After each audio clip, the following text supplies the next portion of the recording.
সারা দেশে বজ্রবৃষ্টির আভাস, কোথাও কোথাও হতে পারে শিলাবৃষ্টি। রাজধানী ঢাকাসহ দেশের ৮ বিভাগেই দমকা হাওয়ার পাশাপাশি বজ্রবৃষ্টি এবং কোথাও কোথাও শিলাবৃষ্টির সম্ভাবনার কথা জানিয়েছে আবহাওয়া অধিদপ্তর।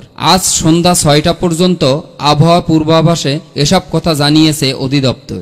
আবহাওয়াবিদ খন্দকার হাফিজুর রহমানের স্বাক্ষর করা পূর্বাভাসে জানানো হয়, বাংলাদেশের দক্ষিণ পশ্চিমাঞ্চল হয়ে পশ্চিমবঙ্গ থেকে উত্তর বঙ্গোপসাগর পর্যন্ত একটি লঘুচাপের বর্ধিত অংশ বিস্তৃত রয়েছে।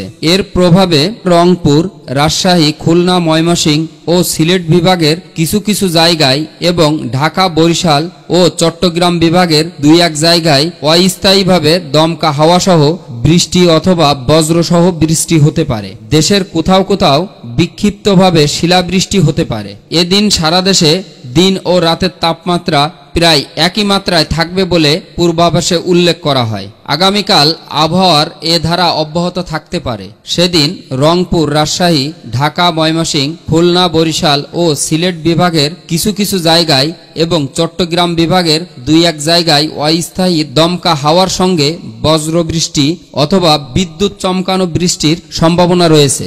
কোথাও কোথাও শিলাবৃষ্টির আশঙ্কা থাকলেও সারা দেশে রাতের তাপমাত্রা অপরিবর্তিত এবং দিনের তাপমাত্রা সামান্য কমে যেতে পারে। পরদিন খুলনা, বরিশাল, চট্টগ্রাম ও সিলেট বিভাগের কিছু কিছু জায়গায় এবং রংপুর, রাজশাহী, ঢাকা ও ময়মনসিংহ বিভাগের ২-১ জায়গায় একই ধরনের ঝড় বৃষ্টির আশঙ্কা রয়েছে। তবে এদিন দিনের তাপমাত্রা কিছুটা বাড়তে পারে, যদিও রাতের তাপমাত্রা তেমন কোনো পরিবর্তন নাও হতে পারে। শনিবার দেশের ৮টি বিভাগে ২-১ জায়গায় দমকা হাওয়াসহ বজ্রবৃষ্টি অথবা বিদ্যুৎ চমকানো বৃষ্টির সম্ভাবনা রয়েছে। আবহাওয়া অধিদপ্তরের পূর্বাভাস বলছে, দিন ও রাত দুই সময়ের তাপমাত্রায় সামান্য বাড়তে পারে। এছাড়া বর্ধিত ৫ দিনের আবহাওয়ার পূর্বাভাসে বলা হয়েছে, বৃষ্টিপাতের প্রবণতা ধীরে ধীরে কমতে পারে এবং সেই সঙ্গে তাপমাত্রা আরও বাড়তে পারে। এদিকে নদী বন্দরগুলোর জন্য আবহাওয়ার বিশেষ সতর্কবার্তায়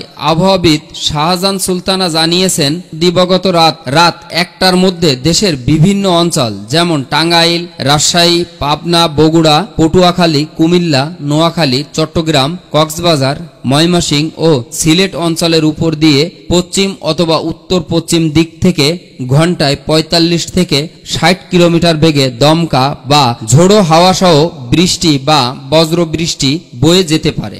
এসব এলাকায় নদীবন্দরগুলোকে ১ নম্বর সতর্ক সংকেত দেখাতে বলা হয়েছে।